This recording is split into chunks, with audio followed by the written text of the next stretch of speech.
Welcome everyone to Diving into Apex Legends. This deep dive was actually requested by Levi from Dallas, Texas. Oh, nice. Yeah, and Levi, we heard your favorite legend is Pathfinder, so we'll definitely keep that high-flying robot in mind today. Good choice. Pathfinder's great fun. Absolutely. Now, this in-depth look at Apex Legends is produced by Misha St. Wars, who's an Adobe creator and the producer of this very deep dive. And this is Season 3, Episode 32. Fantastic. So for anyone maybe just tuning in or curious about the hype, Apex Legends is, it's this free-to-play game, a battle royale, but also a hero shooter. It mixes that last-person standing tension with characters who have really unique abilities. That's a great summary. It blends those two genres really well. Yeah, there's a lot to like. The action's super fast-paced, there's real strategic depth, and the characters, they actually have stories. Definitely. So let's start right there. What is Apex Legends really at its core? Okay, so think of it like this. You've got the Battle Royale basics. Big map, you drop in usually with two teammates, got to find weapons, gear, survive. Last team standing wins, you know the drill. Right, the standard Battle Royale setup. Exactly. But then you layer on the hero shooter part. Before you even drop, you pick a legend, the character. And each legend has totally unique abilities. A passive one that's always on, an active tactical one with a short cooldown, and a big ultimate ability. So it's not just about who has the best aim. Not at all. I mean, aim helps, obviously. Yeah. But knowing how and when to use your legend's abilities and how they combine with your teammates' abilities, that's huge. It's tactical. And where does all this take place? It's set in the Titanfall universe, actually, from Respawn Entertainment. It's kind of on the fringes of space, the frontier. The whole thing is framed as this big televised blood sport, the Apex games, fame, fortune, glory, that kind of thing. Ah, okay. So there's lore. Oh, yeah, tons. It unfolds through, like, in-game events, little voice lines between characters, comics, animated shorts online. They do a really good job building out the world and the personalities. And the developers, Respawn, you said? Yeah, Respawn Entertainment. They did the Titanfall games, and a lot of the team came from the Call of Duty background originally, published by EA, Electronic Arts. When did it first drop? It launched, kind of by surprise, back on February 4th, 2019, and it's pretty much everywhere now. PC, PlayStation, Xbox, even the Nintendo Switch. Wow, Switch 2. That's impressive for a fast-paced shooter. It is. They made it work. Okay, so it's widely available, and you mentioned it's free to play. That's always a big draw, but Yeah. what's the catch? How do they make money? Right, good question. It's genuinely free to download and play. The monetization is all cosmetic. You can buy an in-game currency, Apex coins, to get things like character skins, weapon skins, banner frames, visual stuff. Nothing that affects gameplay. Nope, nothing at all. There's also a seasonal battle pass system. You play, complete challenges, unlock more cosmetic rewards. But, crucially, none of it gives you a gameplay advantage. It keeps the playing field completely level, whether you spend money or not. That's really good to know. Okay, so you've downloaded it, you've picked a legend, maybe Pathfinder, like Levi. What happens next? Walk us through a typical match. All right, so each match usually starts with 20 squads of 3 players, total of 60 people. You're all in a dropship flying over the map. And someone has to decide where to land. Exactly. One person in your squad is randomly designated the jump master. They control when the squad jumps out and where you head. Or they can pass the roll off. But yeah, that initial drop is your first big strategic decision. Where you land matters a lot, I bet. Oh, definitely. Do you go for a hot drop into a named location with lots of loot, but probably lots of other teams? Or pick somewhere quieter to gear up first? Early coordination, even just pinging where you want to go, is key. Okay, so you land, hopefully safely. Then it's grab everything that isn't nailed down. Pretty much. You hit the ground running, looking for weapons, armor, ammo, healing items, grenades, anything useful. It's scattered everywhere, in buildings, in supply bins. And there's that color system for loot, right? Yep. White or gray is common, blue is rare, purple is epic, and gold or yellow is legendary. Higher rarity generally means better performance, like a purple body shield absorbs more damage than a blue one. But you can't carry everything. Right. Inventory space is limited. You start with a small backpack, and finding better backpacks blue, purple lets you carry more. But you always have to make choices. Do I need more ammo or more healing? Which weapon attachments are most important right now? It's constant management. Okay, so you're looting, getting geared up. Then there's the ring, that classic battle royale pressure. The ring, yeah. It's a giant energy field that slowly shrinks the playable area of the map over time. If you're caught outside it, you start taking damage. It forces everyone closer together as the match goes on. Trade in your boring job for a brilliant career using Adobe Creative Cloud. Start learning now with the free trial link in the description. So no hiding in a corner for 20 minutes. Nah, not really, no. You have to keep moving, rotating into the next safe zone. Understanding the ring timers, where it's likely to pull next, that's a huge part of strategy. It guarantees action happens. And when that action does happen, what's the fighting like? It's fast, very fast and fluid. Good aim is important, sure, but movement and using your legend's abilities tactically are just as critical. Sliding, jumping, climbing, combined with, say, throwing down cover or scanning for enemies. Teamwork is vital. Focusing fire, covering teammates. What about when someone gets knocked down? So when your health hits 0, you go into a downed state. You can crawl slowly, and you have a small knockdown shield for protection, but you can't shoot or use abilities. But your teammates can help. Yes. If a teammate reaches you, they can perform a revive, which takes a few seconds. This brings you back up, but with low health. It adds this tactical choice in fights. Do we push the advantage or try to get our teammate back up? Lots of risk-reward there, and the ultimate goal. Be the last squad standing. Simple as that.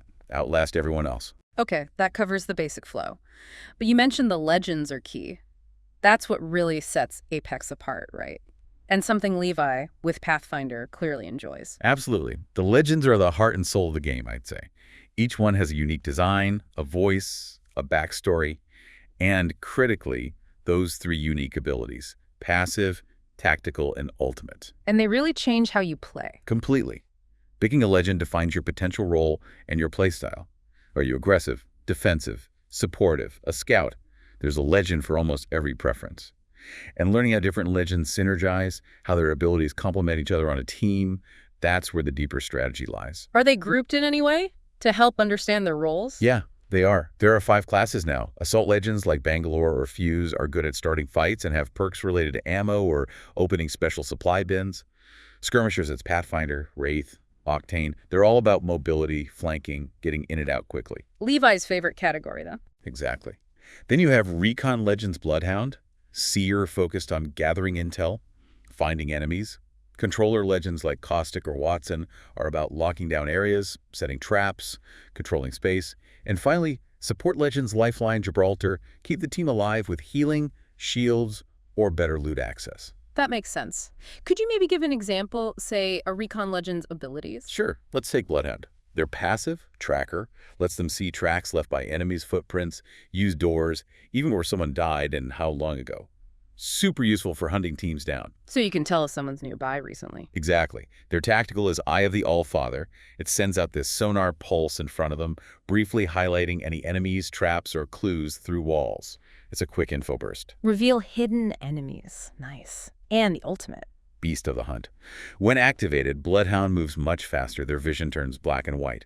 But enemies are highlighted in bright red, making them really easy to see, even through smoke or gas. It's perfect for aggressive pushes. Wow, okay. I can see how that's purely about information and hunting. How about a sport legend? Like Lifeline. Right, Lifeline. Her tactical ability deploys her DOC drone of compassion. It just sits there and automatically heals anyone nearby, friend or foe, actually, over time. Hands-free healing. Yep. Her passive is Combat Revive. Trade in your boring job for a brilliant career using Adobe Creative Cloud. Start learning now with the free trial link in the description. When she revives a teammate, her drone actually does the reviving, projecting a shield in front, while Lifeline is free to defend or keep fighting. It's incredibly strong. No, that's huge. She doesn't have to stop shooting to revive. Exactly. And her ultimate calls down a care package from the sky. This package contains guaranteed defensive upgrades, better shields, helmets, large healing items. Helps gear up the team. So very different roles based purely on abilities. It really forces you to think about team composition. Absolutely. And countering enemy abilities. If they have a Caustic locking down a building, how do you push in? If they have a Bloodhound, how do you avoid getting scanned? It adds layers. Okay, beyond legends and basic shooting, what else makes the gameplay tick? You mentioned movement. Movement is massive in Apex. Basic running, crouching, jumping, sure. But sliding is key. You slide faster down slopes, and it makes your hitbox smaller, harder to hit in fights. And there's more advanced stuff. Oh yeah, high-skill ceiling stuff. Things like tap strafing, which lets you make sharp turns in midair without losing momentum, mainly on PC. And wall bouncing, where you jump off a wall for an extra burst of speed or height. Masters of movement are incredibly hard to track. Sounds tricky but rewarding. What about getting around the map? Besides running and sliding, there are zip lines connecting points, often vertically up cliffs or across gaps. Great for quick rotations, but you're pretty exposed while riding them.